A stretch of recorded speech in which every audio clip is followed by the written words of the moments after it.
Any second. It's time for the Everyman, where real man talk. Let's go. Time to grind, get inside your mind. Yeah, we working overtime. That's the only way to climb. We gon' make it in our prime. Signing on the dotted line, cashing checks left and right. That's the way I'm living life.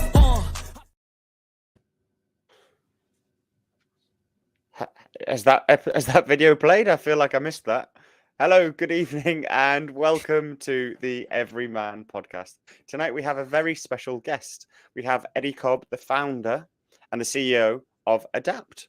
How are you doing tonight, Eddie? I'm good, thanks. Yeah, not bad. Quite tired, but good. Looking forward to this. Yeah, it has definitely been a long day for us all, and this is slightly later than usual. So to all listeners, I'm sure people will hop on as it goes. Apologies for the slight later start than usual, but we have a really, really exciting episode to get into, and one that's probably more emotional than maybe some of our stories get to. So, Eddie, we're super keen to understand who you are, what your story is, what your background is, and why you do the incredible work that you do, not just in obviously your personal life, but also in work as well. Before we get started, we do have a segment every single week at the start of every episode where essentially we, as the Everyman, we go around to each other. This is our chance every week to just have a little bit of a catch up with each other, just see how everyone's week's been, how everyone's feeling. Be really honest about that as well. I think that's super important that we use this time to talk about how our weeks have been, what, if anything, stressing us out, just to get that time in with each other. So, Reece, I'm going to start with you, mate, because I usually go with Ethan, and Ethan isn't on the podcast. So you're the first person on my screen that I can see. How's your week been, mate? Yeah, it's up and down. I was ill most of last week. I was off work on the Monday, and then I worked from home the rest of the week. But I haven't done any running really. I've done a 5K on Saturday morning, and it completely wiped us out for the whole weekend. So I missed my run yesterday. Went swim with the kids on Saturday. But yeah, no, it's been pretty boring.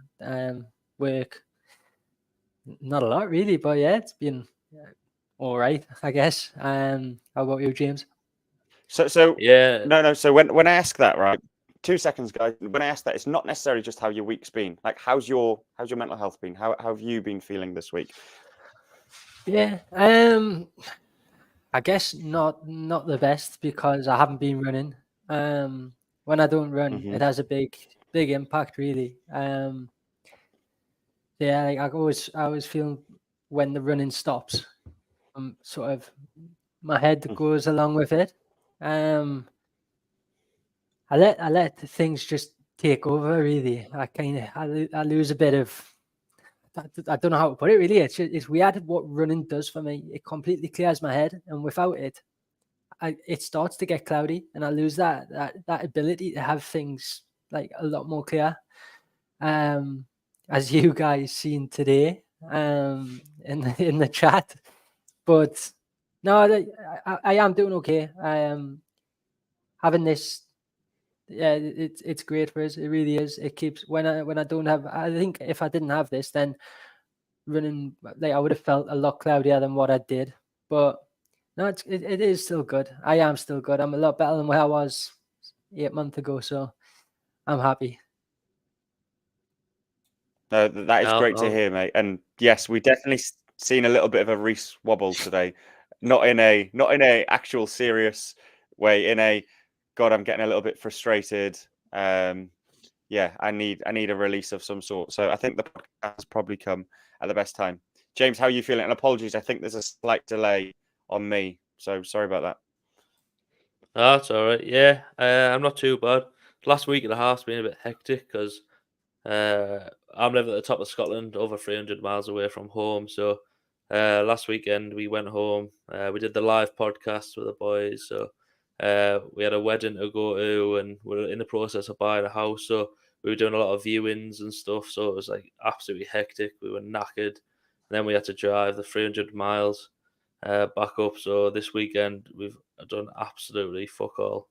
Just chilled out and just had a good time. To be fair, we needed it. Like it was absolutely knackered. But all in all, yeah, feeling good.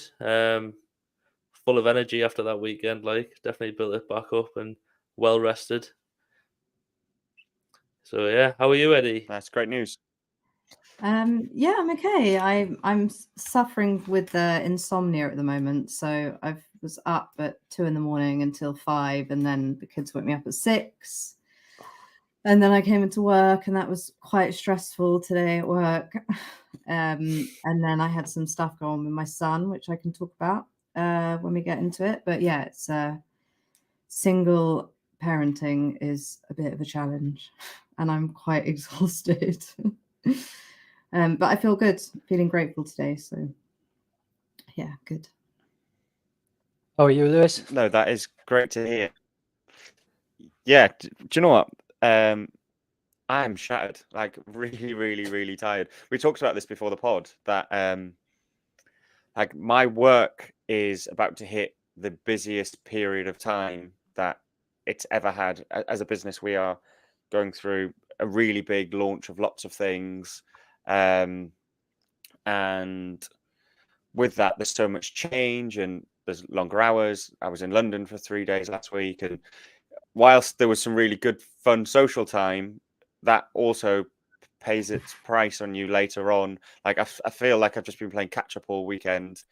Haven't really, like you, Reese, I was running nearly every day and I haven't ran since Wednesday and it's now Monday. I played football on the weekend, but I haven't gone out there and actually done the things that were making me feel like maybe in control. So you described it that it's like a release and it helps remove some maybe some of the cloudy thoughts. I haven't had that ability to just go out, clear my head.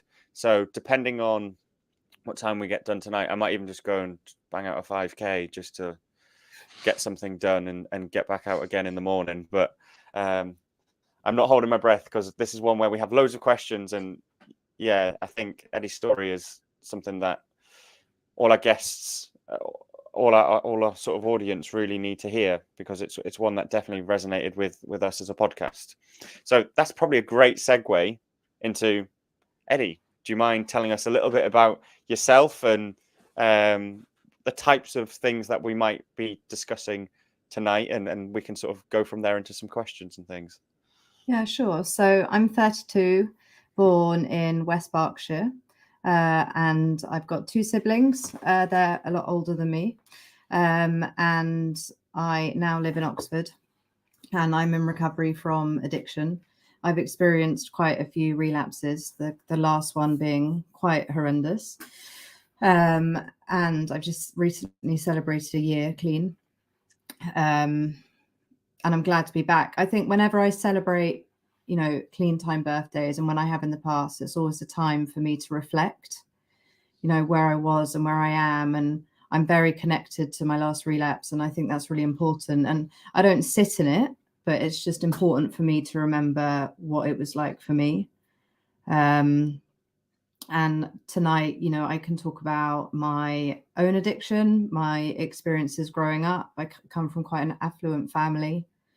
And I've also experienced living with an addict, which is quite, that's a bit of a story.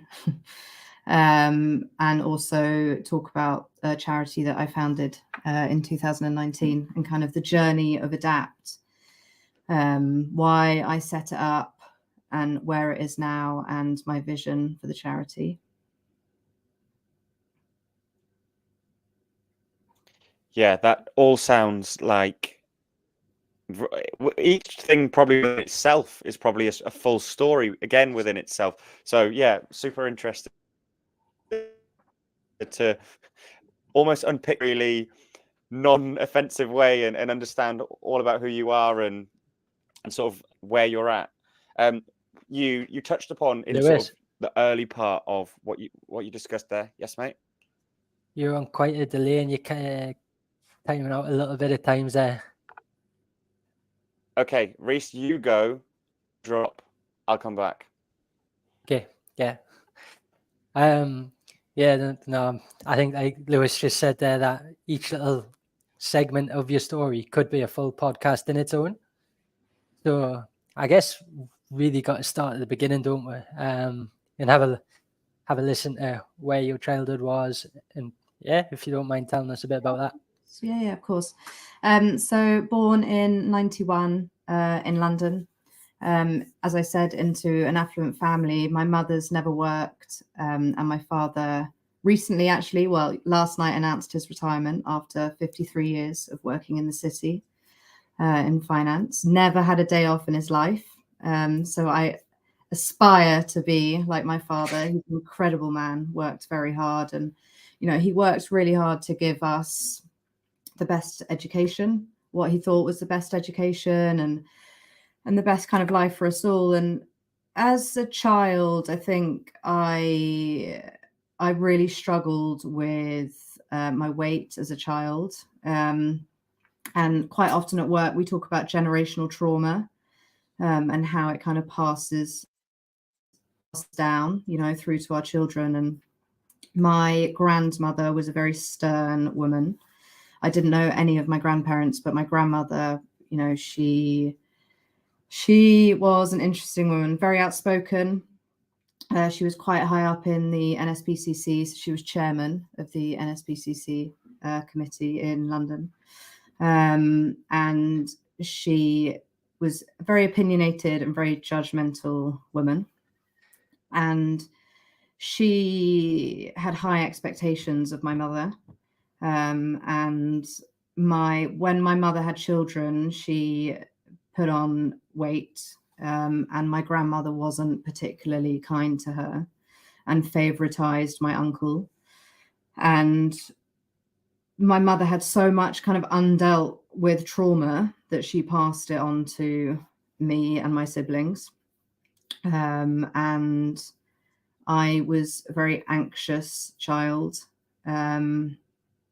I started, so my primary, I would say, is food. And from the age of 5, I used to overeat. And with the kind of my eating habits were very secretive. And I think back in the day, like now, there's so much more awareness around the dangers of sugars and hidden sugars. Like as a kid, I remember, eating cereal and being able to kind of read that there was always a toy. Do you remember there used to be toys in cereal boxes? Yeah. And we would sit at the table and read the cereal boxes. And now it's just like everyone's on their phones. Yeah. But no one knew kind of at home there was loads of junk. And I guess as a coping tool for whatever was going on for me at the time, I think I felt quite unsafe as a child. My mother was there was a lot of anger in the house, quite volatile, felt quite volatile, and food kind of became my escapism. And after a recent podcast I did, I was talking to my brother and sister actually about, our childhood, and my brother and sister tried to do as much as they could around me and, my food struggles. And because of the impact my grandma had on my mother, she didn't want to transfer that onto me. So she avoided it. Whereas actually maybe it's really tough as a parent, isn't it? There's no manual. It's not like this is how it is. You don't know how it's going to be until you have children. And I don't blame my parents in any way. They did the best that they could. And I've got some really fond memories of my childhood. A lot of it I can't remember. And I think that's a trauma response. But they did the best they could. And I felt like an only child. So we were all at boarding school. We went to boarding school very young. And when I was going off to secondary school, my sister was traveling. So I never really saw my brother and sister a lot. We were all at school. I could go home. We used to have these like long weekends called exeats. So I'd go home, for a kind of Friday lunchtime until Sunday night. And I always had that Sunday night syndrome of going back to school. And when I went to school, it was really tough for me. So I was really badly bullied throughout pretty much my whole education. And because what I thought of myself, people would affirm in me, when people bullied me about how I looked and, because I believed everything that they were telling me, I felt so much shame that I wasn't able to talk about it. So I suffered in silence. And I don't say that for like, oh, that's really hard. Like it was really tough, but that's why today I have become who I've become. I find it very difficult to talk about what's going on for me. I find it really difficult to reach out because I'm so used to just dealing with things myself. And that's really not a healthy coping mechanism. Like when I try and deal with things myself, it usually ends up in chaos and carnage and hurting not only myself, but the people around me. And I guess, like, you know, it's taken me a long time to get to a place of, you know, I am worthy. You know, everyone deserves a place in this world, and it's really important to talk about what's going on for us. And I think it's important for our children to be able to, you know, at home, it wasn't like we sat around the table and we used to talk about like politics, and it was quite like airy fairy, like, how are you? And it'd be like, yeah, I'm fine. And it's like, what does fine even mean? That's not actually a feeling. Yeah. So it's really, you know, with Jack and Indy, when they finish school, you know, how are you? You know, how has school been today? What have you done? Who did you play with?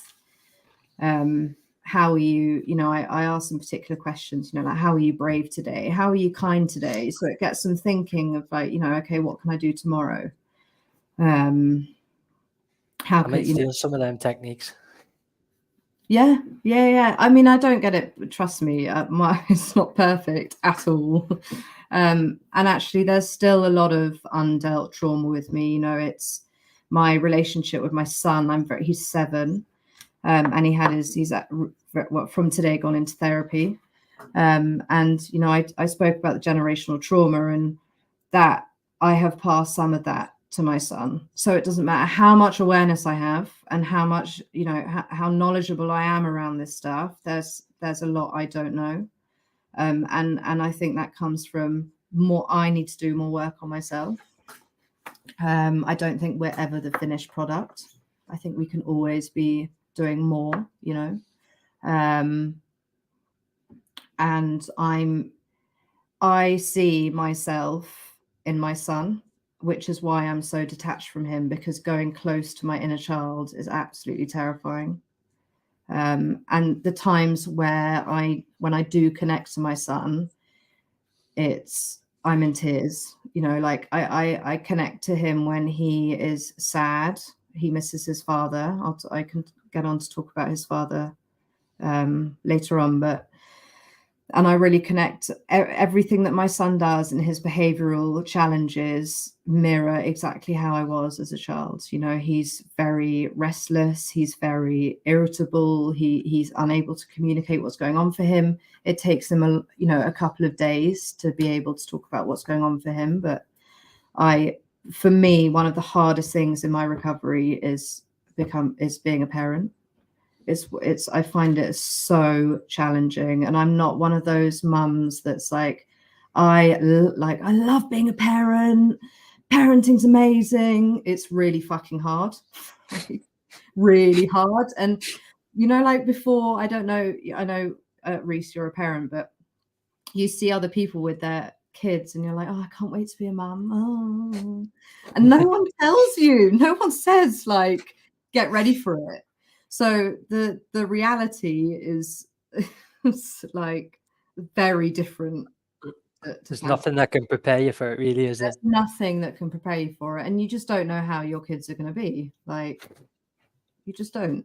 Like, I try my best. I don't always get it right. But I think what my friends are always reassuring me about is that I'm consistent. You know, they know that mummy's going to pick them up from school. Mummy's going to drop them to school.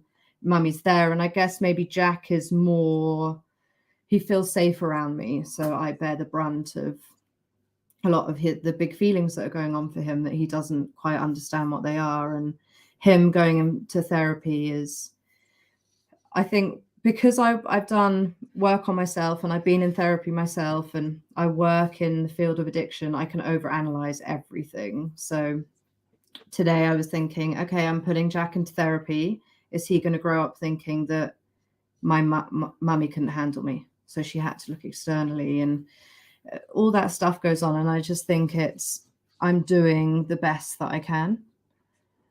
And when he's older, I can explain that, you know. I'm not trained to help a child that is suffering. Definitely. I can completely understand that. There's no manuals, like you say. It is really, really difficult.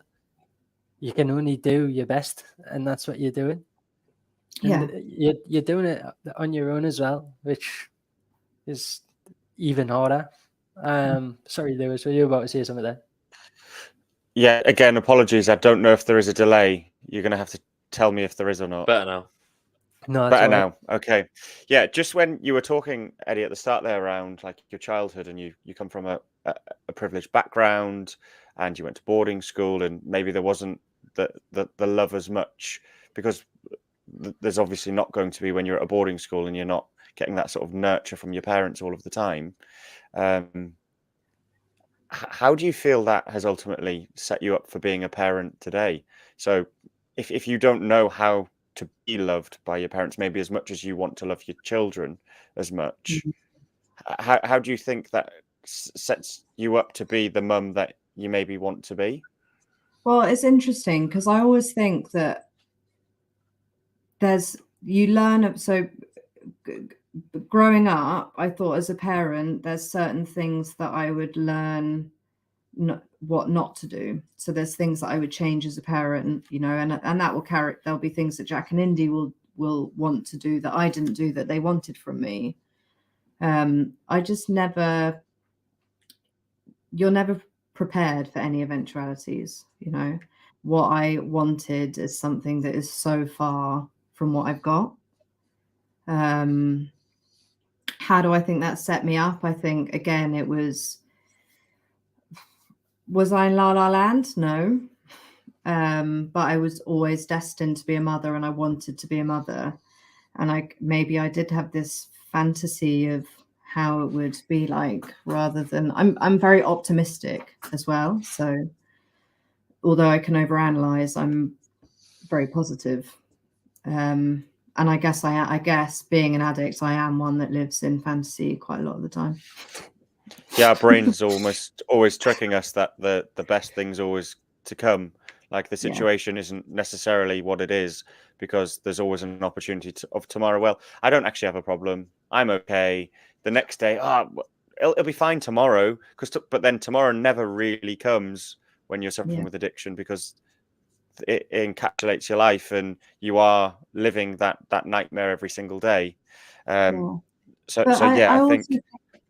Go on. I think, like, you know, my brother and sister, I mean, they liked boarding school. So it's not everyone who goes to private school hated it and turns into, you know, children and adults that are, you know, have attachment issues or anxiety, you know. So it teaches you a lot. I guess it teaches you mainly to become very independent. Yeah, independent. Amongst other things, but that's my personal experience. That doesn't have to be everybody's. There's huge privileges going to, you know, private school, in terms of smaller classes, lots of sport, holidays abroad. You know, there are, you know, some great things, and I feel like I actually feel really grateful that I had that experience. And I think, you know, even though I think that difficulty for me was that I was bullied and didn't have my mother. Bullying can go on anywhere. It goes on everywhere, doesn't it? Whether it's the state system or, you know, in a playground, if a child's homeschooled, it can happen anywhere. But I think as a child, with what I was going through, I needed my mother, and I didn't have my mother. And that's not her fault at all. I didn't talk about it. My parents believed that they were doing the right thing. And it's like going back to what I said about Jack. It's like, I believe that I'm doing the right thing by him. But when he's older, he might say, that wasn't okay for me. So I just don't know. Yeah, I think to what Reece said, you can only try to do your very best. And as long as I think you make decisions based on what you believe to be what your intentions are to hopefully set Jack up for the happiest, most successful, whatever success means for him, loving, caring, safe life, then that's all we can necessarily do as parents. So no, I think you're absolutely right with that one. In terms of so you said that your early start or your early sort of crux with addiction was around food. Was that like almost like a comfort thing? We've discussed food quite a lot on the podcast, and maybe being unhealthy in terms of overeating. So Ethan, one of our usual hosts, he openly admits he's got a real problem with food, where he's actually getting, and Job, who's the producer who you met before, they have a really sort of bad problem with eating. And I think a lot of it comes down to that comfort or habitual thing of, well, what else is there to do? Or no matter what, no one loves me anyway, almost. So I might as well just eat because it gives me some level of endorphin to make me feel a little bit happier. Yeah. And I think the substance or whatever it is you choose, whether it's gambling, cannabis, heroin, food, it's like, that's actually irrelevant. Although consequences with whatever we use can be different.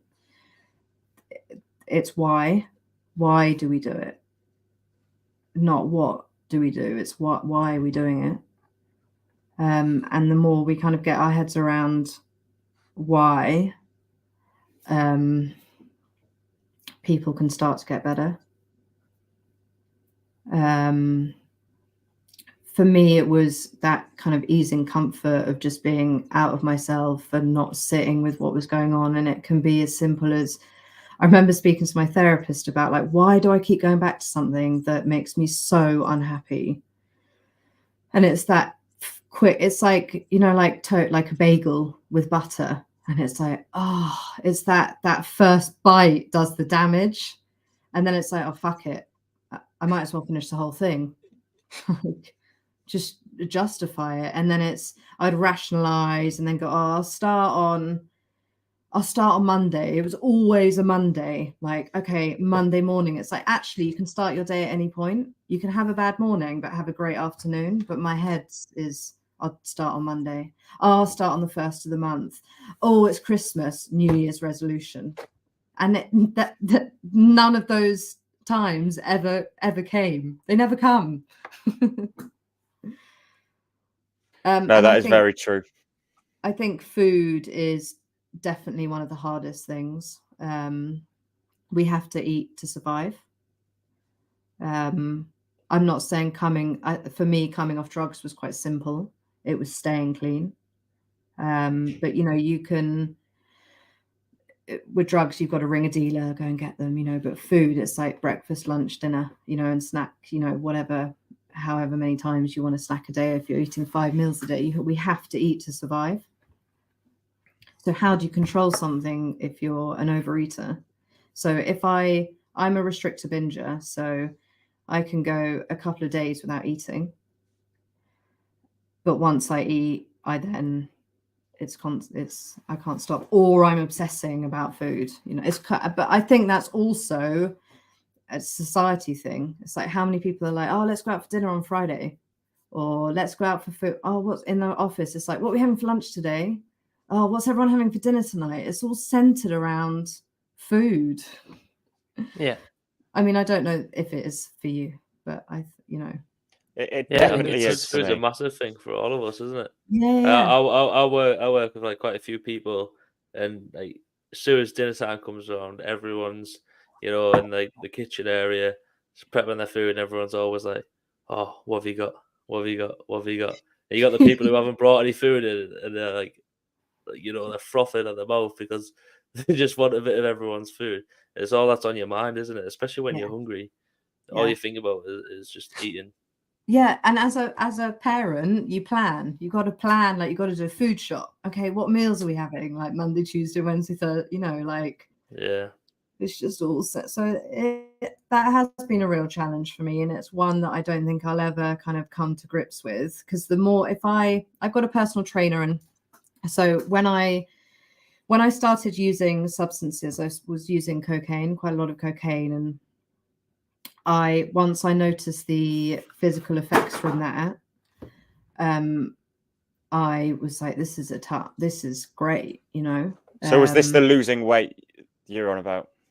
Yeah. So I lost a lot of weight. So in the space of like 6 to 9 months, I'd lost 10 stone. I was using heavy cocaine use, and the benefits were weight loss. And at the time, I was living with my flatmate, and she was really concerned, and I'd, play on, my food, turned into a bit of a foodie, and actually it was, my using, but I just didn't want my family to know. But my mum's never smoked a cigarette in her life, so my upbringing was very sheltered, and I think it shocked her. I mean, when I first she confronted me about my addiction and said, I really hope you're not smoking cannabis. And I just thought, God, if only you. Mother, I am not smoking cannabis. I can confirm that. Yeah. But I think my food and drugs go hand in hand. So it's like I get to a place where drugs become my solution to my food, but then it's a vicious cycle. I know that feeling. I've actually got myself in a little bit of a bad routine with food at the minute. I've decided to start going to Morrison's on a night time and just buying any amount of snacks, biscuits, chocolate, crisps, anything you can imagine, and just sitting on the settee, jellies, chocolate, just eating away at loads of stuff. And it was over about 10 days, I'd done it every single night, and I was like, I don't feel great. Yeah, I need to change it up. And it's so easy just to get into a routine of bad things, and that's exactly what the alcohol was for me. And it's just routines, and I'm terrible for routines. Yeah. If I get into a bad one, then that's it. And if I stop my run, then I get out of that routine. That's why I need to break it as soon as I can. Otherwise, I'll stop doing the run. I'll start doing the bad things. And then it's just a vicious cycle, really. It just seems insane to go back to something that makes me so unhappy. Like, why I look at those people who are addicted to the gym, and I'm like, why do I have to look for why do I always lean towards the unhealthy, things that don't make me feel good? But I know discomfort very well, and I think there's comfort in discomfort. I recognize that more than feeling good. But I've got a personal trainer, and she really helps me to stay consistent or try and stay consistent, so I send her my meals every day, what I'm eating, and she knows when I'm not on it because I'm not sending her messages. But yeah, that's it is. Yeah, I think that's a really big thing, is actually having someone when you're struggling with addiction, or you're trying to, or maybe you've accepted it, you've spoke to people, but having people like your personal trainer who can actually hold you to account a little bit. So if they know that when you're absolutely on it, you're messaging, it means when you stop messaging, they can reach back out to you and go, everything okay? And there's almost that part, and this is a lot of why we do the podcast, is this podcast is as much an accountability piece for all of us. We can't come on here every week and be like, men, look after your health, men, speak up, men, like, don't do stupid shit. Well, if we keep doing stupid shit, we look like a bunch of hypocrites on a podcast. So like, having things in your life to hold you to account, to make you actually question, am I making the right decisions? I think that's super important. So I guess I should talk about more my addiction. We've spoken about food. Yeah. So I left school. I really struggled academically at school. I didn't get. I think I got 2 GCSEs, English and RS. I mean, who the fuck uses RS now? But anyway, Apologies. I definitely don't. But I got it's one of my A stars were in a RE, and it was one of those where my parents were like, "Oh, well done, you've done really well," and they're like, "How did you get an A star in RE? Like that's just not a thing. We are not religious. I don't like. I've never read anything, but I very quickly understood it was, and I know I'm absolutely sidetracking here. It is an opinion. You just write an opposing opinion, and maybe compare it to another, and that was it. So it's essentially made me really good at being a podcaster, I've decided, because I listen to you talk and then compare it to Reese's and go, oh, well, this is my experience. So Ari has made me a podcast host. Yeah, sorry for absolutely interrupting your lack of grades other than English and Ari. So I really struggled academically, and my school was merging with I went to an all-girls school.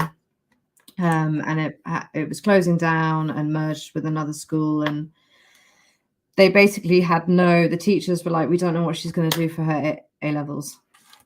It's a real struggle for her. So my parents, I pulled me out of school, and I ended up going to this local college in Newbury, which was an absolute disaster. I mean, you can imagine, I'm well spoken now, but I was a lot more well spoken.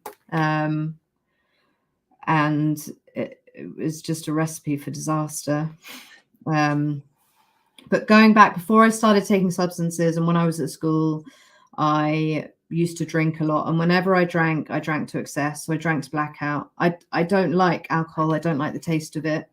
But when I drank, it was to blackout. And I always knew that I couldn't control my alcohol consumption. And friends used to say, like, why don't you drink? I was like, you don't want to see me drinking. Like, I don't like it anyway, but like, I'll ruin the party. I just don't, you won't, it doesn't suit me. And I found substances. So cannabis was a big, that what kind of ran through my whole addiction, and stimulants. Cocaine was a big part of my addiction, kind of the party drugs. And I went to college in Newbury, and that didn't last very long at all. And then I moved to Oxford and did a business course in Oxford. And at 17, I moved to London. And that was pretty big for me, actually, because I think I had my first phone when I was like 14 years old, 13, 14, got my first mobile phone. And went on my first train at, I think, 15. I mean, it was very, very sheltered. And so being introduced to going to London with like living with a flatmate, I was just like, sweet, I can do what I like. I wasn't working. I had access to unlimited amounts of money. I had my mother's credit card. I had an allowance. So it was just like, cool. And my using was really, really out of control. So I was using every day. But I thought for me, it was normal. I think, I was around that. I had a lot of acquaintances where we were all doing the same thing. And so it was our normal, we'd meet up, we'd have a laugh, we'd go clubbing. And quite before I ended up in treatment, I don't know if you know, but methadone, MCAT, came out on the scene. A plant drug. Yeah, it was awful, and the smell was horrendous, but it was cheap. It was like poor man's crack. That took me to my knees very quickly. My addiction was very hidden from my family, so they was living in the country. My brother was at uni. My sister was living in Italy. So no one knew what was going on. I was kind of left to my own devices. And when my friends, did their A levels and finished school and, wanted to go traveling. So they'd be on their gap year, and they stopped. They kind of started building their life where they went to uni and And I just thought, like, what's going on here? And I remember, you know, there was one time where I'd not slept for 6 days, 7 days. And I literally went psychotic. And I remember looking quite often, you know, when it's like 5, 6 in the morning and the birds start singing and you're like, oh God, shut the curtains. But I used to look at people walking to work and thinking, you have no idea, like, how good I've got it. Like, look at you, monks, going to work, you know? And I guess part of me wanted that. I felt I was quite a lost child. I didn't know who I was, what I was doing. But my using progressed very quickly. And my mum and dad caught wind of it because I had a really, really nice flat with a girlfriend of mine, and she was studying. She was doing an art course at Wimbledon. Her boyfriend was living with us as well, and his mother passed away, and that she wasn't around in the flat, and I caused complete havoc, and anyone could come in at any time. It was just chaos. And anyway, cut a long story short, we were evicted from that flat, and both made homeless. And I thought at the time, and then I was going to move into my other friend's flat in North Clapham, and she was like, I can't have you living with me. And that's kind of when my mum caught wind of it. She thought, why are you not moving into this girl's house? And her mum contacted my mum and said, look, we're worried about Eddie. So that was the first time my mum kind of sat me down and spoke to me. And I just I denied it, you know.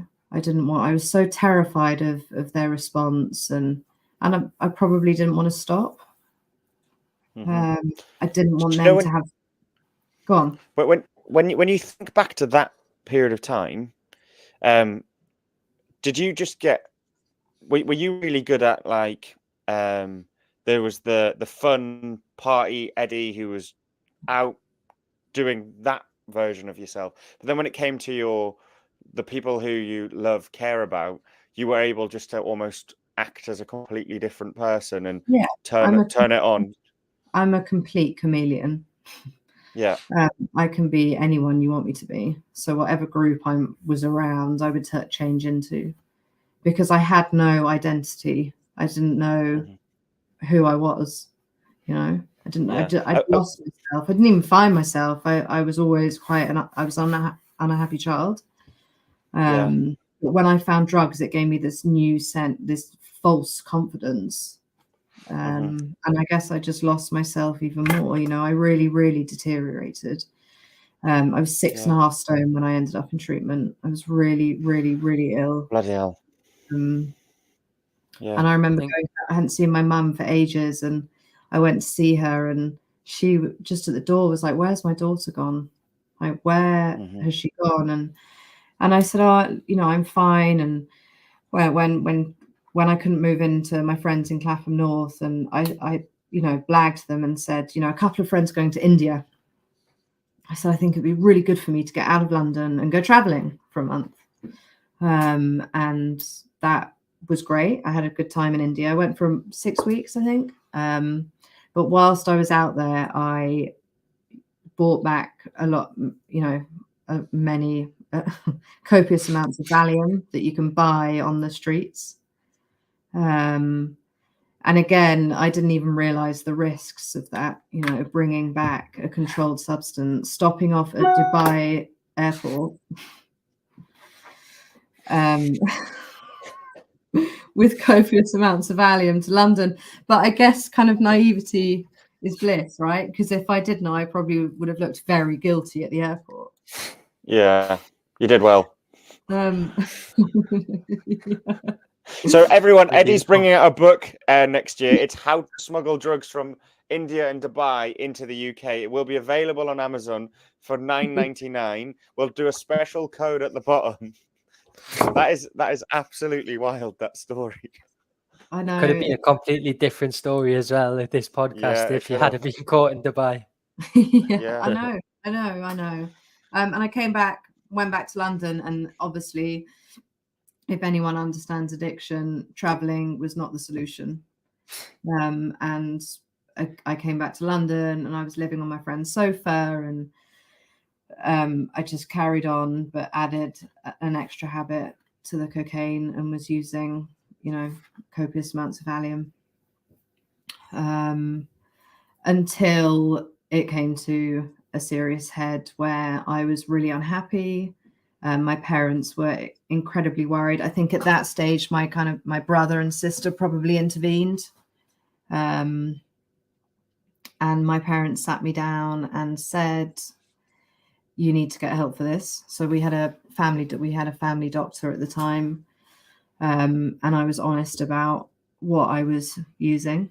And my parents said to me, you can either come and live with us or go to treatment. And I was like, there's no way I am going to live with you, because if I go and live with you, I won't be able to do anything that I'm doing. But what I can do is go to South Africa and deal with some undealt trauma and come back a new person.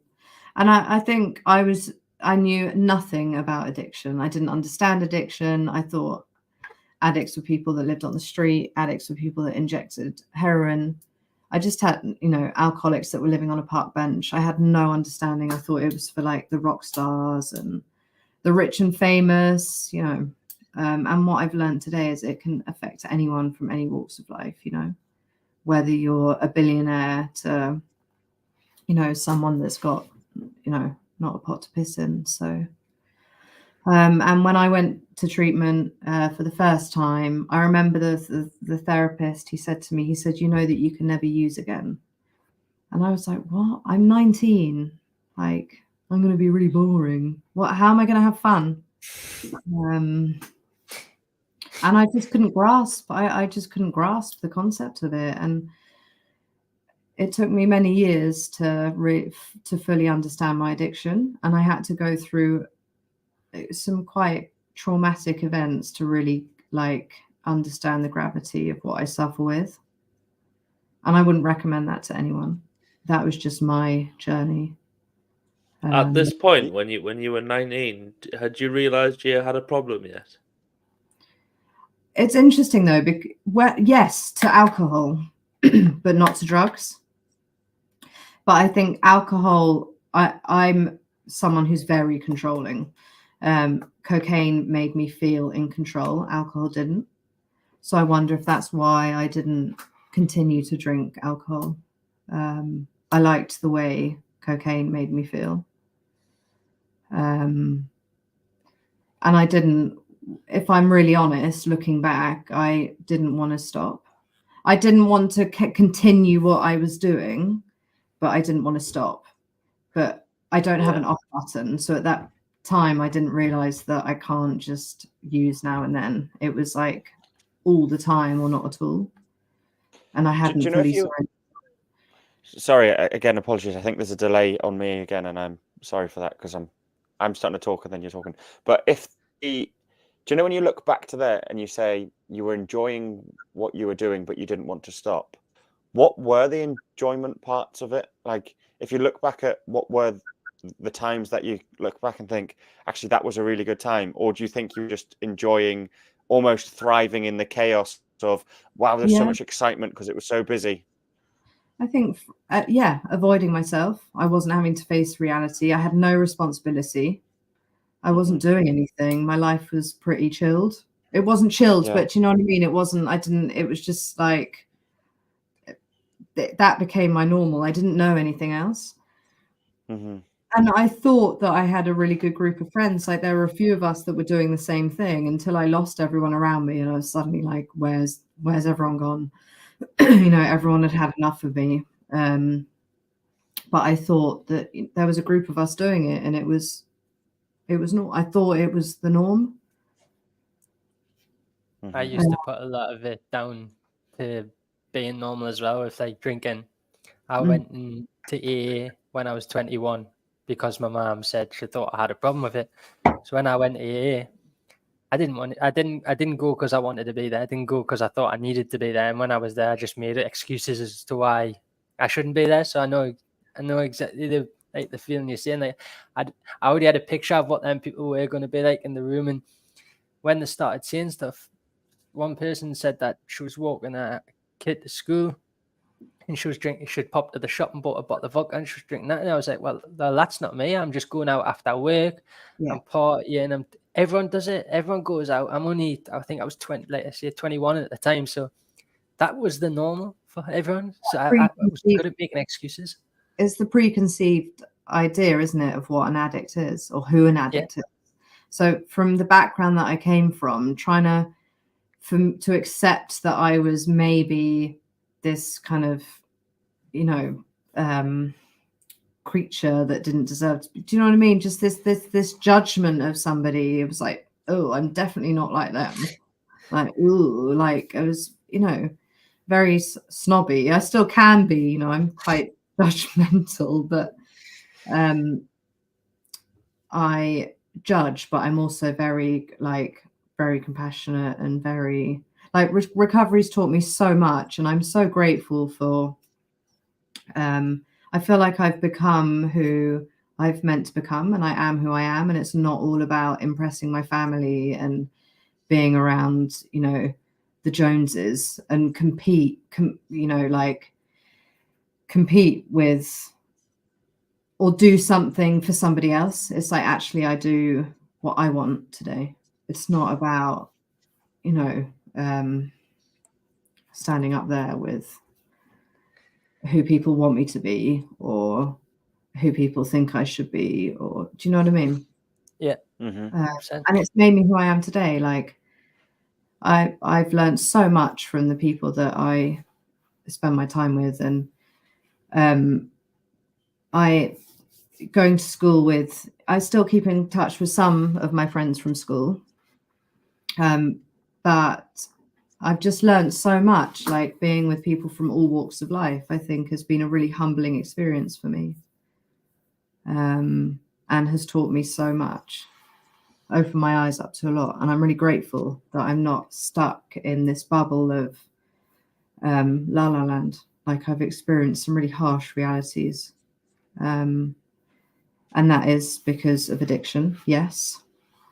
Do I regret it? No, not at all. If it wasn't for my children, I wouldn't be where I am today. My ideas for the business came from having children and wanting to be the best mother and provide to them what my father provided for me, which is no way on a similar league, but it's about, for me, it's my father did the best and he was able to provide, and I wanted to do the same with my children. When I went to treatment, came out, I was introduced to a fellowship there, 12-step fellowship. And I remember going to a meeting and looking around thinking like, what on earth is this? Like people with tattoos, and thinking like, this is listening to, people injecting smack and crack. I thought, nah, this is not for me. Like turning my nose up. You don't know where I'm from. Like, you're scum of the earth. Like, this isn't for me. And I did complete treatment. I did 3 months of treatment. And I came back to London. I moved into a dry house, so secondary housing, and which they call a bridge to normal living. So you're in society, but you've also got that support. And there's lots of suggestions that people make in the fellowship, like don't get into a relationship because that can be a good avoidance. As an addict, I feel very intensely, and like someone can smile at me and I'm like, we're getting married, and I'm that fantasy of like Maldives, like buy £1 million house, just like I feel very intensely, and when I love, I really love, and I put my heart and soul into my relationships, whether that be in an intimate relationship or a friendship. So they suggest stay out of a relationship, like learn to sit with yourself, manage your kind of yourself, because again, a relationship can become something external that's easy to focus on to avoid yourself. Anyway, I ignored all of that and got into a relationship that ended. I relapsed, and I relapsed because that, being rejected as a child in my friendship groups and at school, that passed on to getting into a relationship, him ending it with me, that childhood rejection, and it comes down to me not being able to manage how I felt. And so the solution to that was to drink. And that first relapse that I had taught me so much about addiction, and I still wasn't ready to stop, but I was like, shit, this is, when they talk about it in meetings about the obsession and the compulsion, I didn't grasp it until I had that relapse experience, which I do not recommend, because you don't relapse. You don't know when you're going to come back from it. A lot of people don't make it back from a relapse. How long had you been sober for and clean for since when you had your relapse? About 6 months. Okay. And again, I was, young. It was really difficult for me. And I remember going to meetings, and experienced members used to say, like, hold tight to the seat because you will be going to funerals. And it all came down to this, I'm young. It's, only old people, people who have done so much damage to their bodies are going to die. And the first experience of death was my friend Freddie. He was 17 when he died. He injected for the first time, and we were living together in that dry house. And he died. He overdosed. And I thought, shit, like, okay. But you have to be ready to stop. You can be looking at your friends that are really struggling with addiction and, beg them, like, please look at what you're doing. But it's addicts, they have to be ready, and there's many, many rock bottoms, because I believe there's trap doors in a basement where it would just take someone lower and lower,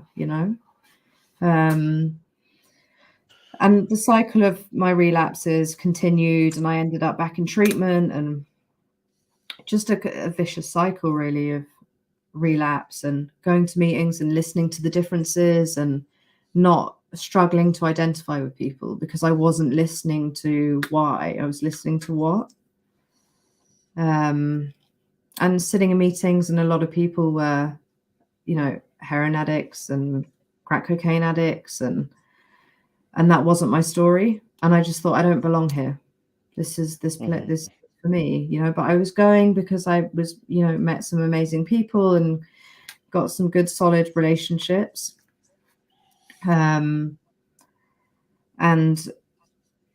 it's all a bit of a blur, but I moved in with my best friend at the time, and whilst I was living her, I met someone who, funnily enough, used to share a room in a dry house with my ex partner that broke up with me, the first relapse, Steve. And I spent 10 years with Steve. I've got children with Steve.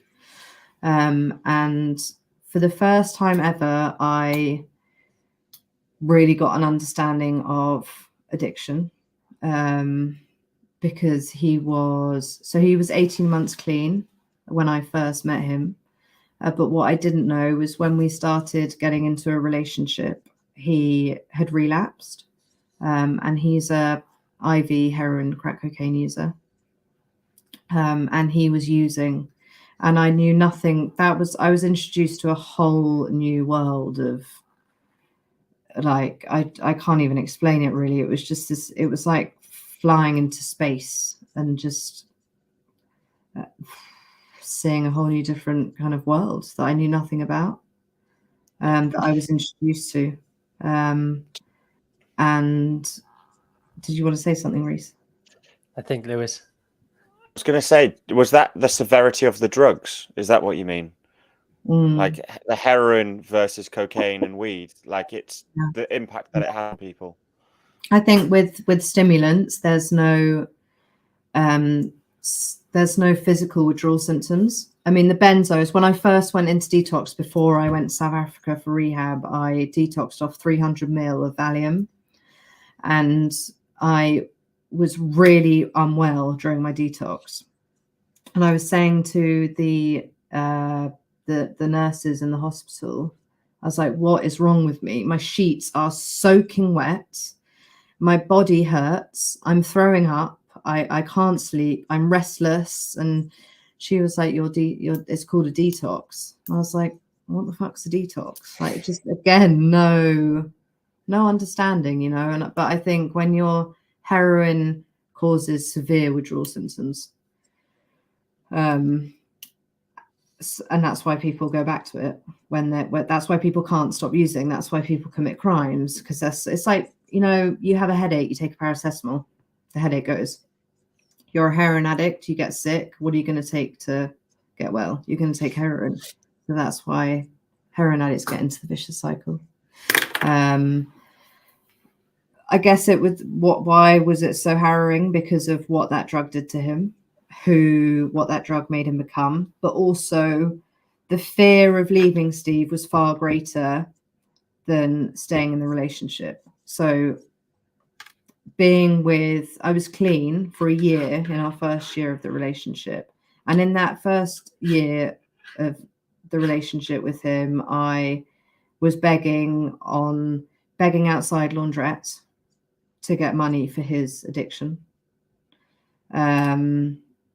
Because I couldn't see him ill. And I speak to a lot of family members, because Adapt's got a family program now, and so many mothers and partners feel so ashamed that they're funding their loved one's addiction. And I can really empathize with that, because I funded a lot of Steve's addiction for the sake of the argument and for the sake of the constant bombarding for 20 quid. I was just like, do you know what? Have it, take it. And then it's like, there's no longer this dialogue of, no, you're not having anything, please, you know. It's just like, have it. You know, it's like a child, isn't it? When it's like, it's really important to be consistent, but sometimes you're like, do you know what? Fuck it. Do what you want. The sweets when they're kicking off in the shop. Yeah, give me a break. So that cycle continued. And I relapsed after a year. We were living in London. I wasn't doing meetings at the time. But I just put my all into this relationship, and I was this adrenaline of controlling the addiction and trying to fix him and trying to control his addiction. And I relapsed because I thought, and I was really resentful, because I thought, well, if you can do it, I can. Why can't I do it? So when you relapsed, did you relapse to heroin or to cocaine?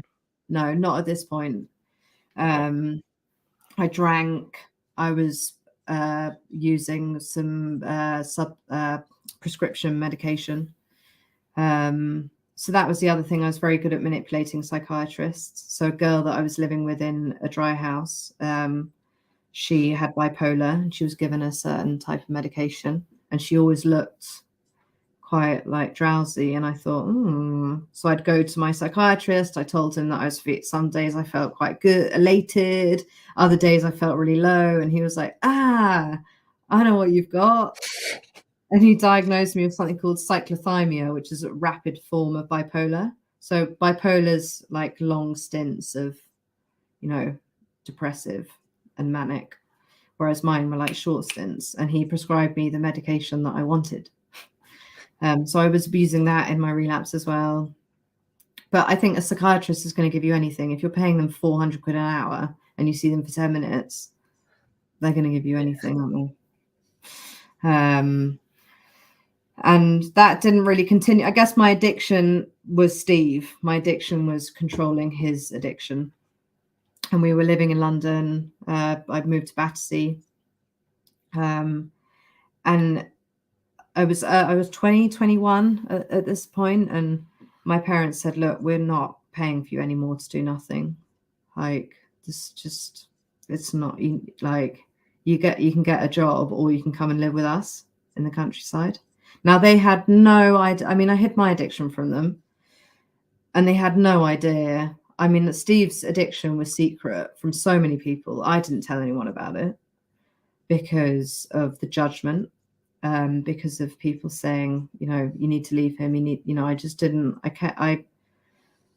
That was enabling his addiction, really, just keeping it a secret. But had your parents met Steve? They had met Steve. That was funny, actually. That was quite, looking back on it. Oh, I wouldn't do that Come on, again. you're going to have to tell us. You're going to have to tell us. Well, I think Steve's from quite a different background. Not only is he from a different background, he was a chronic heroin, crack cocaine user. Very much looked it. And there I was taking him to a beautiful country house to meet my very well-spoken parents. And it was just I can't look. I feel so. It's embarrassing looking back on it. And Steve had all these stories of prison, and my father was fascinated by it. Like, Did Steve have that ability to be a different version of himself as well, though? Did he go and try and play a? Yeah. Steve's very good. He's again very good. He's very, very charismatic, very polite, very funny. But he can't, like, when someone's using Visually. Visually you could tell that he was not a well man. But they had no idea about what, nothing around addiction. They didn't witness me. And Steve and I moved to London, moved from London to my parents' house. And it was hell. So we were living in the middle of the countryside. The nearest town was Newbury, which was a 15-minute drive. Neither of us were working. Steve had a huge habit. I think he was using like 60, 70 quid a day IV. So he started stealing from my parents' house. Money started going missing. It was just a disaster. And one weekend, my parents actually my dad set him up. So we went away to a wedding, and my dad set Steve up. So he put money somewhere, and when we came home, the money had gone. And we sat around the kitchen table. So my sister, not sure if my brother was there, but my mother, my father, and Steve wasn't there. And my brother said, "Look, I'm not comfortable with Steve living here." And I said, "Cool, we'll go." And I remember seeing the look in my mother's eyes, like she was so frightened for me. She was so, so scared. And it's like the power of addiction, if it's a man, a drug, whatever it is, like that was more important to me than my family. I just couldn't, he became my everything, I think that's because I believed I could never find someone else. I loved him very much, but at the time I thought I wasn't worth anything more.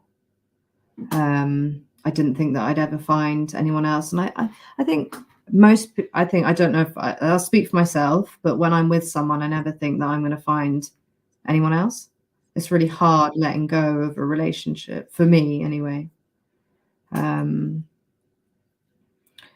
And throughout the kind of period of living at my parents, it was hell. And there's a few times where Steve has, I've had to resuscitate him. There's one time that I haven't been able to. I've had to ring an ambulance. But I remember one time he told me that he had this day's work or some agency work, and I couldn't get hold of him.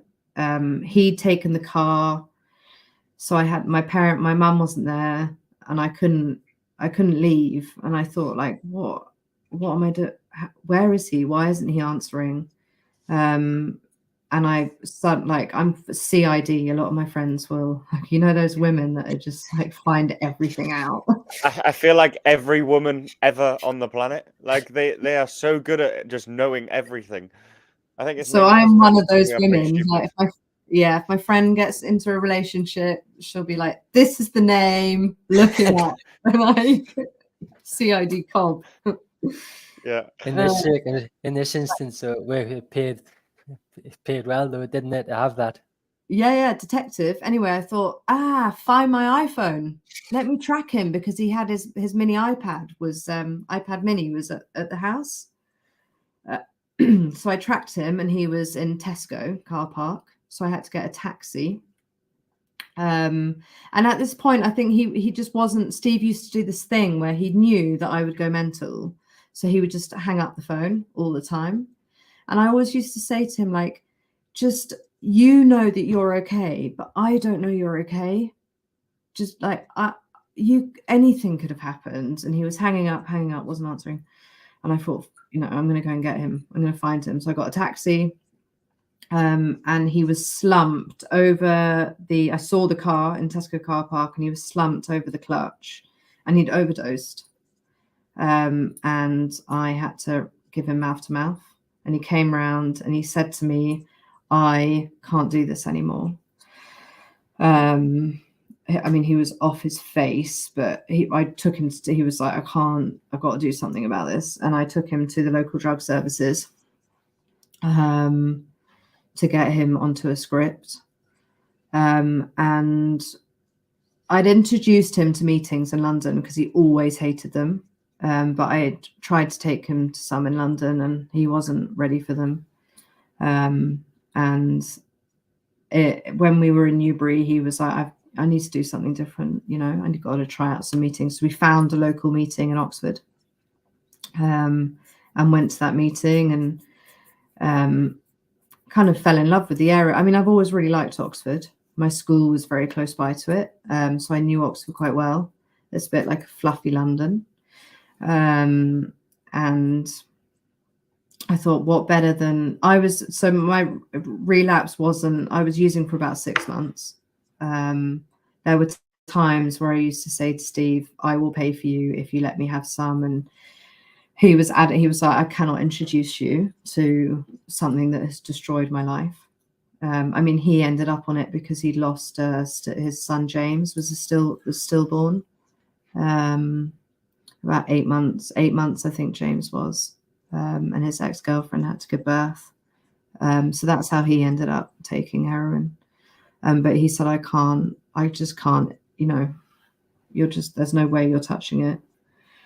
And there were times where I'd say, look, I'll pay, I'll buy whatever you want if you let me have a go. And he'd be like, all right. But obviously he would take it all. It wasn't, But that's incredibly human of him, lovely of him. Yeah. Like in all of this chaos in his life, he still had that ability to be super protective, loving, protective of you. And I think that this is a truly harrowing story. Like I'm hearing it, struggling to be a presenter on this podcast because I'm actually fully engrossed in your story. And that the fact that he was able to be even compos mentis, to understand the situation greater than himself.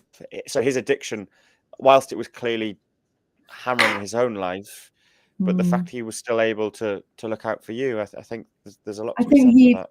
He did want to stop, he just couldn't. It wasn't like he was particularly enjoying it. I think those days were over. Over pretty quickly for him. He spent a lot of time in prison. He's lost a lot of his friends. His ex-girlfriend died as well through overdose. So it was crap. He didn't, and I was quite a kind of well-kept person that was, I think for me, what he saw was innocence, and he didn't want to take that from me. Anyway, we moved out of my parents' house and we were in Oxford. We moved to Oxford. And on the 25th of June 2013, I made a decision to get clean. So I thought, move to Oxford, new life. And at that point, Steve had stabilized. He was on a script and he was doing well. And he started doing meetings and he ended up going to treatment again. But his cycle of relapse continued. And there were parts where sometimes it would be really, really bad, and parts where he was doing okay. The consequences in terms of he was living in Barnet, so when we first got together he was living in Barnet before we moved in together, and there were times where he was in so much debt that I would be threatened by the drug dealers. The one incident they came around to the house or his flat and they said, give us your money or we'll that a gun, basically, to me, will harm her, kind of thing. So, which is just, when I look back on it, like talking about kind of begging outside a laundrette, and that's so degrading, isn't it? It's really sad. Looking back on, losing my dignity. I think that's what addiction is, though, isn't it? Though? Yeah. Addiction takes so much away from you as a human. It just it changes you completely, and you aren't you. You become something completely different when you're in that addiction. Yeah.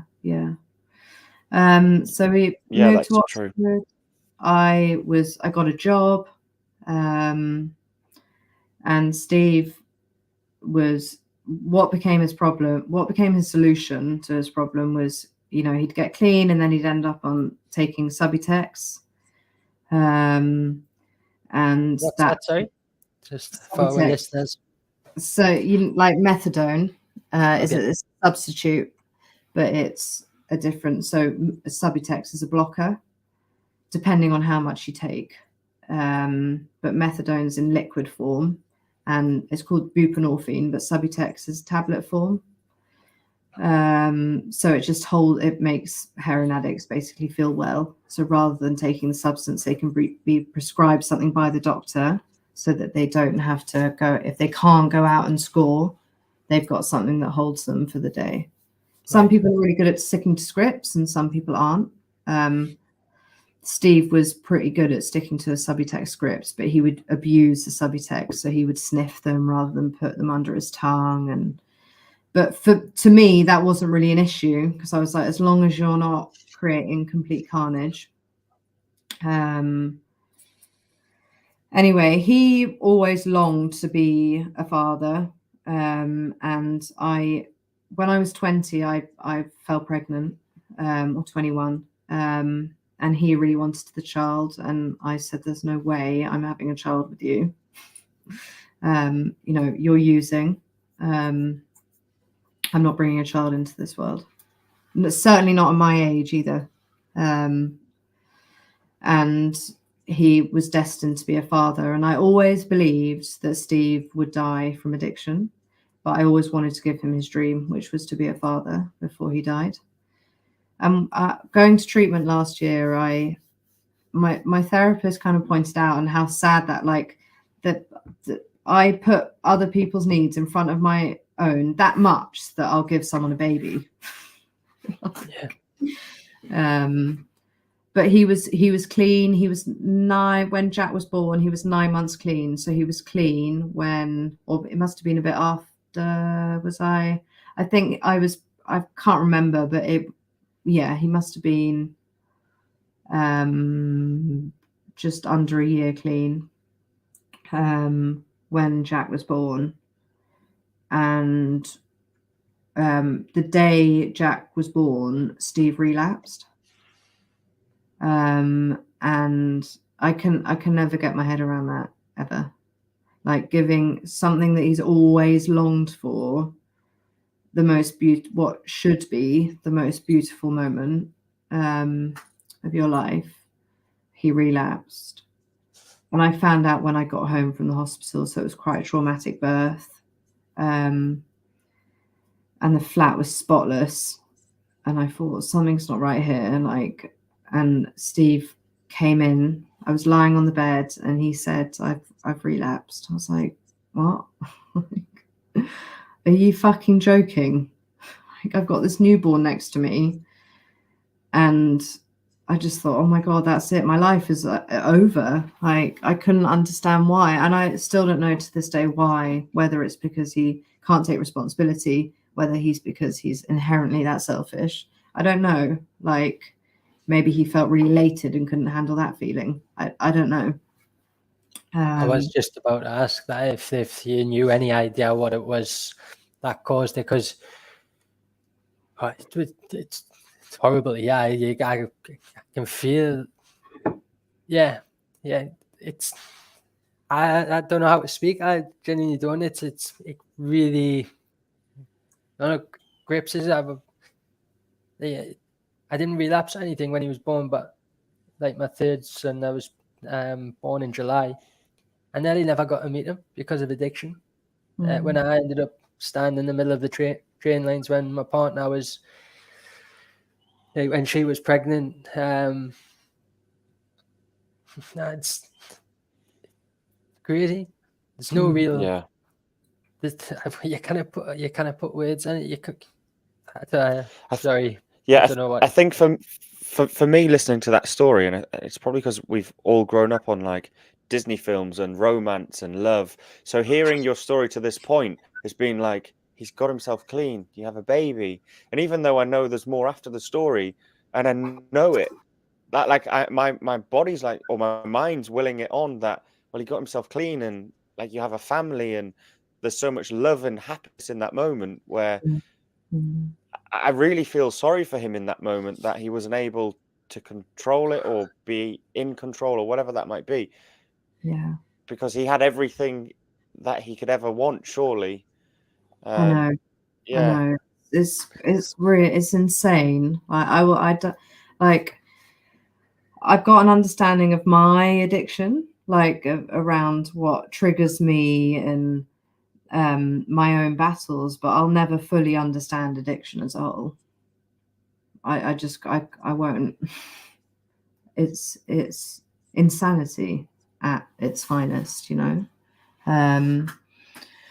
And he went off to treatment, and I was with Jack, and I mean, Steve's done 16, 17 rehabs. So this is a guy that has really struggled, really, really had his battles.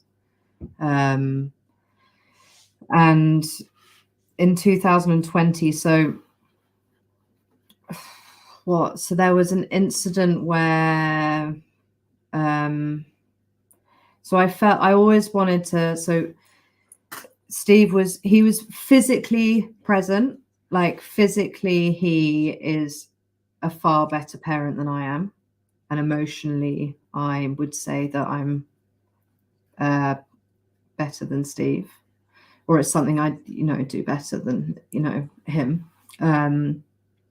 So physically he was always really good. He was really good at playing with the kids and getting down on their level, and whereas I always feel still to this day like overstimulated. But he's really good at that stuff. And I always I spoke about the fear of Steve dying from addiction and giving him his dream, and I think with Steve, when Steve relapsed, I didn't want Jack to be an only child. So when he came out of his detox in 2000, how old's Indy? 2018. I wanted to have another child so that Jack wasn't left on his own, and they could support each other. So I fell pregnant with India. And that kind of added to the mix, I guess. 2 kids. And I was working throughout my pregnancy with Jack, and I was a nanny, and the family didn't want me to go back because their children had grown up and they'd kind of got rid of the stair gates, and didn't want to they got out of that.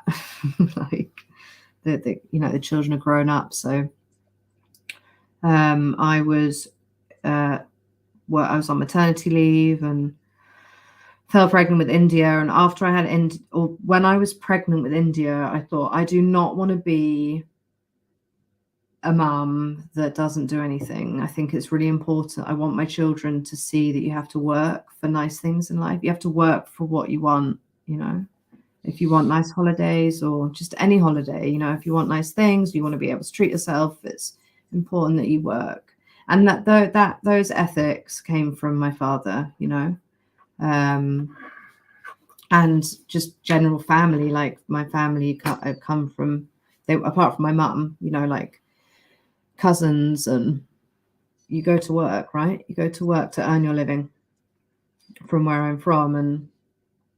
And Steve always said to me, he was like, you're always supporting others, you should become a therapist.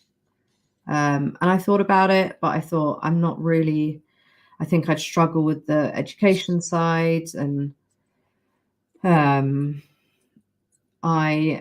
kind of looked around and I thought, what's going on here? So I was really fortunate enough to have my parents. They were able to put me into residential treatment. But coming into the rooms and meeting, a whole new range of people from walks of life that couldn't afford treatment, I thought, this is not fair. Why is it that people who can afford it can get the help and people that can't just get writ off by society? And I spoke earlier about the dry house and the bridge to normal living, and in Oxford there's no dry houses. There's one, but you have to have a local connection. It's a 6-bed or 7-bed. So you have to be from Oxford and you have to have come out of treatment to go there. And I thought, why not? Like, okay, so what am I going to do? I've got 2 children. I've got a baby on the way. What am I going to do where I can manage like the kids? If I find an office job, I've got to find suitable hours. It's going to be really difficult. What can I do where I'm my own boss?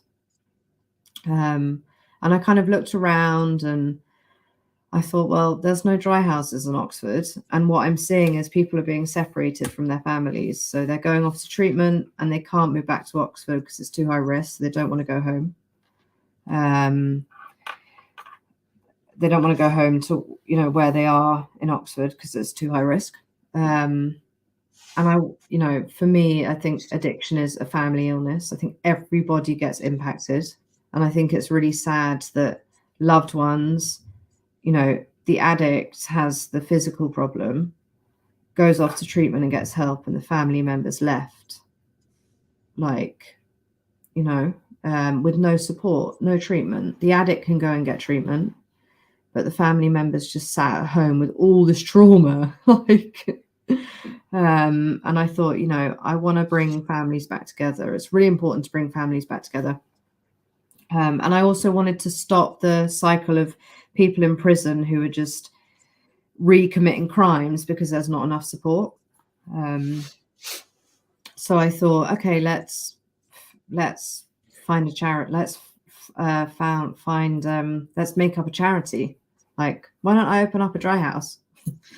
And I went to my brother, I went to my dad, and my dad was all about kind of, where are you going to get the money from? It's better to go private. Why would you do a charity? And I said to him, because if it becomes about the money, the mission isn't going to work. It's not about that for me. It's about helping other people. And I think that was driven. Giving back, but also that was driven from my own personal experiences. Giving back's really important as well, isn't it? Yeah. So that's what I did. I founded a charity, and it was registered, I think, the day before my daughter was born in 2019. And in October 2019, I opened up the first house. And what I wanted for ADAPT was I wanted unique supported housing. So in most dry houses, they get 1 house group a week. Now that's terrifying for people, because you go into treatment, there's a lot of structure, and you're in a bubble. You're kind of in a lovely house, wherever you are. No responsibility. You just have to turn up to groups, turn up for meal times. So I wanted something different. I wanted to introduce, more support, medium to high level of support. And I opened up the first house. I used to take my baby with me, so I would do house groups. At this point, I was still with Steve as well, whose using was under control.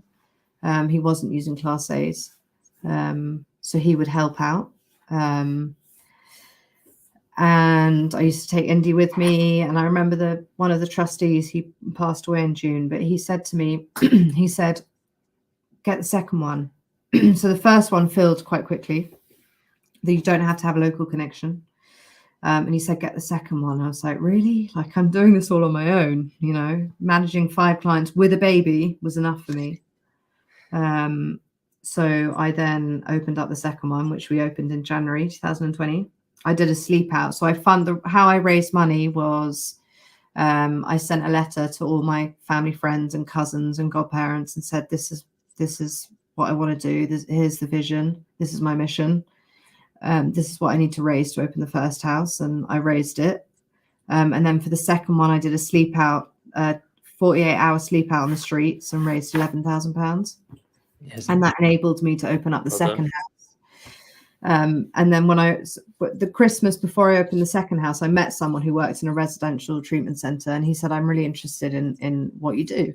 I'd really like to come and see what you do," because I was talking about the vision and saying I really want to introduce counselling, and I had no experience. And he said, "Oh, I'm really keen to come and have a look."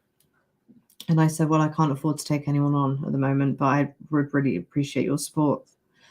And in the May-June 2020 time, I was able to take someone on. So I took him on, basically headhunted him, and he left his job and came and introduced the group therapy that he did in residential treatment. Now, there it was costing clients $4 or $5 grand a week. And here it's completely free. So I took on the office in June 2020. And then we started running groups from here, and it's now become the hub for our clients. Amazing. And we do group therapy, workshops, mini groups. It's totally free of charge. It is male only at the moment. And it's just taken off. So we've now got 10 properties. There's a team of 5 that I manage. And we've got 3 primary Why did you houses. laugh at that? I have a question there. Why do you laugh at that? Is it because you never thought you'd be in that position? I laughed because it's a hell of a lot to take on. It's like the like exhausting. Yeah. But also I do. I'm not very good at patting myself on the back, but there's moments that I've had. So we were on Sky News a few months ago, and when Sky were here, I was crying, and it's those moments where I'm like, this is like, it's a lot to take in. I think I never thought how big it would get. I mean, so we're coming up to the 4th birthday. We've had over 600 referrals. Wow. We've now got 40 beds. So we also provide move-ons. So when clients come to us, they do 6 months treatment. They've got a choice if they want to extend or not. But we try not to get them to extend too long. Otherwise, they can become institutionalized. But they have one-to-one counseling. We do offer acupuncture, yoga, mindfulness, box exercise, group therapy, workshops, mini groups. So their structure is 4 hours a day.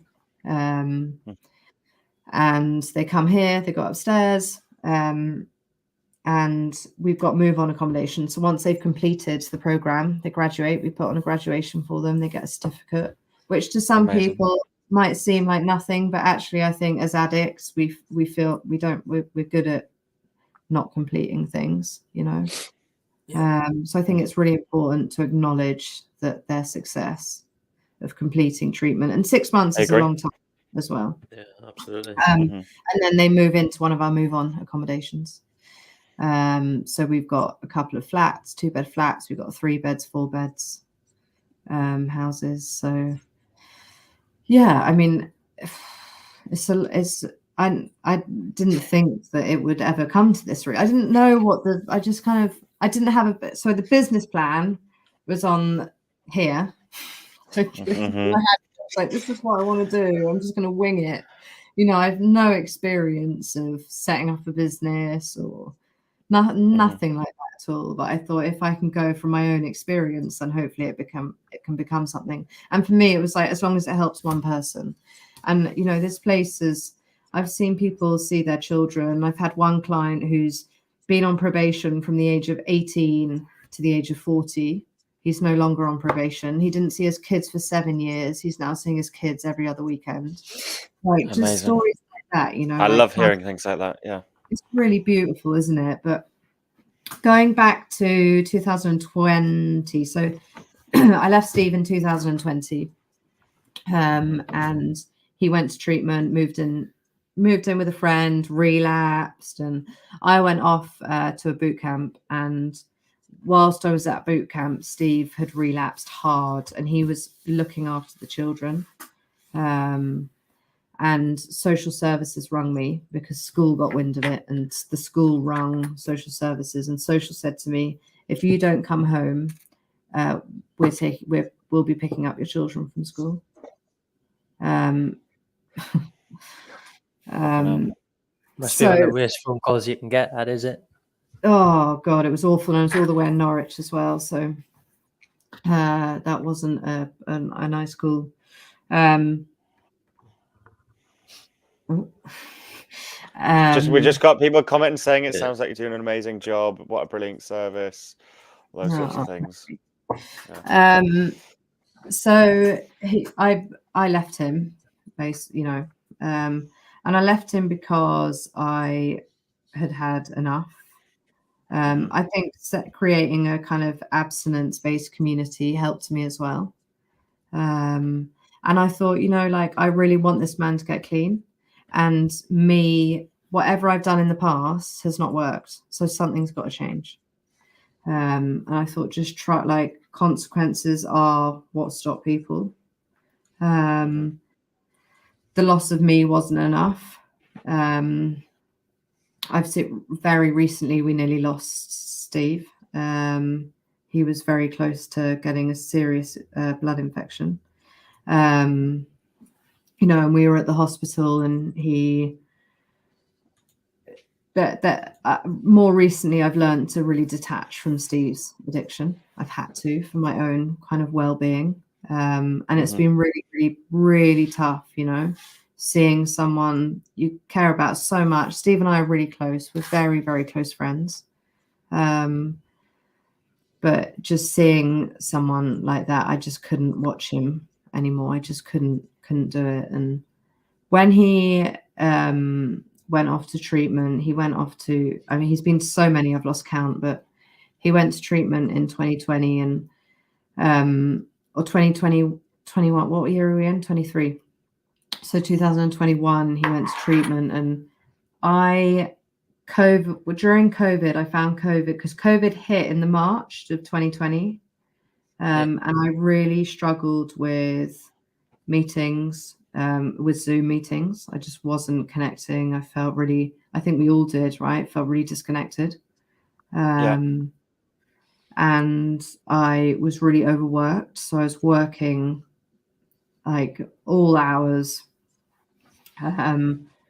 struggling with being a parent, just felt really overwhelmed, became really resentful, wasn't able to, usually I'm quite good at communicating, but I became completely shut down. And at my 8 years, I remember going to a meeting, I got my key ring, and I said, I was really honest, and I said, I'm really struggling, and if I don't do something quickly, I'm going to use. And very quickly I did. I relapsed into, I started taking Valium, and then I started using cocaine, and you hear often that the drugs stop working. And I ended up down the road of smoking crack and heroin. And that's just bonkers for someone that's life had been destroyed by those drugs through a loved one's addiction. It was, just madness, really. And Steve was in treatment at the time, and when I relapsed, and I remember the shame of the relapse was awful. It was so awful, working in a recovery community whilst using. So juggling 2 children, a job, talking to clients about how great recovery is whilst trying to maintain my own addiction was really tough. And I got honest about it quite quickly with my colleagues and stepped away from the charity and was working from home and went to a meeting and owned it. But from that meeting, I couldn't stop using, and that continued for quite a long time. And because I'd owned it once, and because I was so fearful of the consequences, if it was to come out that I was using, I was lying. You know, I was a complete wreck turning up to work. I was very anxious. I think people knew what was going on, but didn't want to confront it through their fear. You know, imagine Because you're the boss. Yeah. So I haven't approached the kind of impacts of. I know that my relapse has had a huge impact on my colleagues, especially one of them, the kind of main guy that runs the program, but it's a bit too much for me to kind of approach at the moment. I still feel shame, and it's healthy shame. It's important for me to stay connected to that and remember it, but just to go near it is a bit too much to bear at the moment. And Steve came out of treatment. I was using. He thought that I was clean. He then relapsed, and it came out that, you know, I was, you know, I told him, and we used together. I crashed my car. I was having to ring him for help with the children. I overdosed in the bath.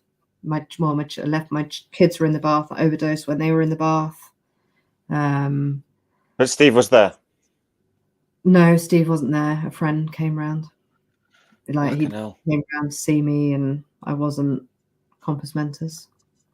Wow. And a friend had come. That it was quickly getting out of control. Very quickly getting out of control, and friends tried to approach me, and I was lying. You know, I'm fine. I was so afraid of the consequences. I really didn't want to lose what I built up. And a friend approached me and said, look, we know there's a lot of people talk in the rooms. There's a lot, you hear a lot. And I guess it's like circle of friends. You hear a lot about other people. And I'm a face in Oxford. So some people were concerned. Some people were just gossiping. But a friend of mine who was really concerned came to me and said, look, I'm really worried. I'm really, really, really worried about you. And he, thank God for that man, because he said, listen, you need to go and sort it out. You know, like the kids, they're only getting like 10% of you. They need you. They really, really need you, Eddie. You will lose everything. He said, like, you can nip it in the bud now, get some help. And thank God for my parents, because I, you know, reached out to them and went off to treatment last year. And the last year has been, you know, challenging, but I like, if there's anyone struggling, please reach out. Like the you know, the shame is, you know, in not coming back. Like, come back, you know, like if anyone's struggling, like you, I felt so lonely. And I think the worst thing for me was I'd done a lot of work on myself in the 8 years that I had. And so I was so aware of my process. I was so aware of what was going on for me and my resentment, but I couldn't get out. The resentment was towards myself, but I just couldn't step out of it. And I, thank God, came back. And social consequence was that social services got involved, which, to be honest, was a bit of a blessing, because when I came out of treatment, I needed the support. I wanted the support, and I had nothing to hide. My family were incredible, really supportive, understanding of, you know, the workload that I had. And I guess I've learned a lot, you know, from that relapse. You know, so what triggers me, what I need to do differently. I never thought that there were times in my 8 years that I believed I'd never truly use again. I really believed that. Before I relapsed, that lifted. But they say that a relapse happens weeks before it happens in your head, doesn't it? Process. Yeah. So when people say like, oh, I lapsed, it's like, but that would mean it was about the drugs, when actually it's a behavioral. For me, it was about the behaviors. So yeah, it's and the other thing that Adapt now offers is we've got a family program, which we've been running for a year. So we support family members. So referrals come through from a family member and we get them support as well. And we've got lots of exciting things for the family program. I guess that there's a huge vision for the charity. I think the main struggle at the moment is money. So we're a charity, so we're free for our clients. It's free. But if we could, I'm hoping one day that a billionaire is going to come and go, hey, buy some houses, because the vision is to be all over the country. Have a female unit as well, a detox unit, and get around, because it's cheaper for the government to fund somewhere like us than it is a residential place or send people off to treatment. Is there nothing you can do around, because I know lots of local authorities do things for like homeless people and young people who maybe have been made homeless, or it was almost like the naughty home, right, where they help house children. Is there nothing, even like government funded, grant funded, even lottery funded, that you can do? Yeah. We have had some money off the lottery, but it's putting in you have to have a certain amount of accounts. And I've got a fundraiser, but she's been off recently because she's, on extended leave. But I'd love to get into Parliament. I think what a lot of people don't realise that how unique Adapt is and how special we are until they come here and think, wow, there's just a lot on offer, And it seems very comprehensive. Yeah. We're a community. We're like a family here, And I've seen amazing things happen here, and it's just like, I think like all of us, it's like money can stop us from achieving our goals. Yeah, it will come. I know it will come. But there's just people are desperate. People aren't getting funding anymore. The government have made huge cuts to services. It's quite lucky. It's only lost 10% of their funding, but places, like Kent, they've just lost over £750,000. They've got 8 beds, 8 residential spaces for clients until April.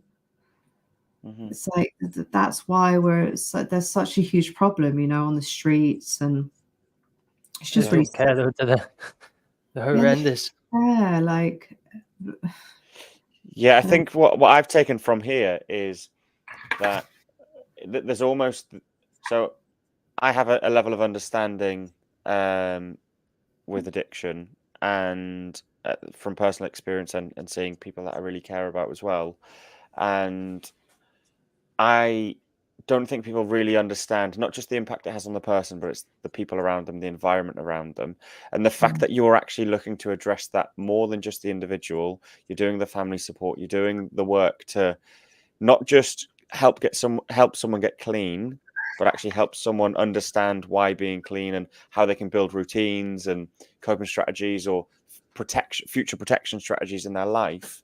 That is so needed. Because, again, recent, I know we've discussed previously around like counselling and stuff. The waiting list, a year, 2 years on for certain things, and that isn't right. There's an epidemic currently of people struggling with addiction in all various forms, and what always happens in any sort of cost of living crisis, people can't afford to do the social things that they would usually do, so then look for the other quick highs or endorphin generating things to give them that element of purpose and fulfillment in their life. And that there needs to be so much more done. So I think Parliament's definitely something that I've taken from this, that it needs to go to government level, but equally within like the education system.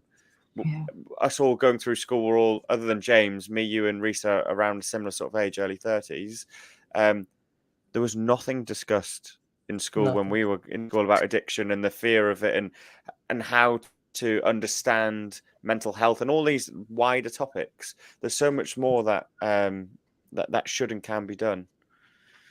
Even like I know there's like mentions of drugs and alcohol and stuff, but there's not enough. Like alcohol, it can be great, and it was great for me at the start, but there's no one of how bad it can actually be. It's not treated the same as the other drugs. that are No, it's meant not. to be really bad for you. And my experiences is it's just as bad as them. Well, it's worse for me because that was my biggest issue. And talking on, I didn't get any help at the time because I kept getting told 9 months, a year, even longer. So I gave up on asking because it was making us worse. I kept asking for help. I couldn't get any help. So then I was just getting worse and worse. And this is after a suicide attempt. So, and then I know you were talking about it last week and kind of touching on your point earlier, Eddie, about like generational trauma and stuff. And like my kids, although I'm a lot better than the person that I was, I still have temper. I still get angry. I still snap. And that's because I haven't actually sorted out the issues that were causing me to drink. I've got myself sober. I feel 100 million times It's the better why, than I mate. did. Yeah, it's the why. I haven't got around that. And although I've been able to delve into that myself and start looking at why I drank and why I struggled with confidence, those sort of things, because that's what the alcohol was. It was a confidence booster. But I haven't dug deep enough yet, and that's I've started reaching out to see if I can get some sort of help, even if I am waiting a year. I don't feel like that would be an issue now. I can wait that long. Yeah, but also you're doing this, mate, and these sorts of things, and you're growing your network, and you do like we chat a lot. I know you speak to lots of other people, so like take confidence from that, because I do think you are doing a lot as well. Eddie, we do have a question here. Is there a service that you offer to support children of parents with addiction? It depends how old the children are. So young adolescents, not at the moment, no. But we do have 18, 19-year-olds, adults. But not at the moment. But I've just employed, so I've been managing the family program. And it's just become too much for me. Like I know when I need to turn off. So we've just taken someone on who's going to run the family program. We've got loads of amazing ideas for that in terms of, so the family program is nationwide because it's all remote, but I'd like to set up a chat room. I'd like to have groups for children, and I'd like to have groups here as well for adults and families. And what's beautiful as well is we've had family members contact us about their son's addiction, and then when their son's ready, they've come through Adapt. So it's like amazing. That the program Empower, and then when they do the graduation, the family members come and their son's there. Like it's really, really moving, like really powerful. And we get a lot of referrals from family members, and if I don't get back to them immediately, they're gone. And it's because I know that they contact us in that like feeling desperate, and then they feel shame. And it's like, please, like I've been there, I understand, and I'm here to help. Like my team are here to help you. Like I know how lonely and how isolating it is. Not only your addiction, your own addiction, but a loved one's addiction. And like people who don't understand, just leave him or just leave her. And it's like, it's not that simple. It's not that simple. It's like, until like, what I've learned is never judge. I cannot judge, where I've judged so many people along the way for whatever they've done. And when I've ended up doing what I judged them for, it's like, I've learned you can't judge people. You never know what life is going to bring, and it's just like, you got to, I don't know. It's just, I know how difficult it is, and I think it's really important that everyone seeks help together. And if your loved one isn't ready, like get support for yourself. You don't suffer in silence. Yeah. I'm just conscious of time here slightly, because I'm conscious that you're in the office as well.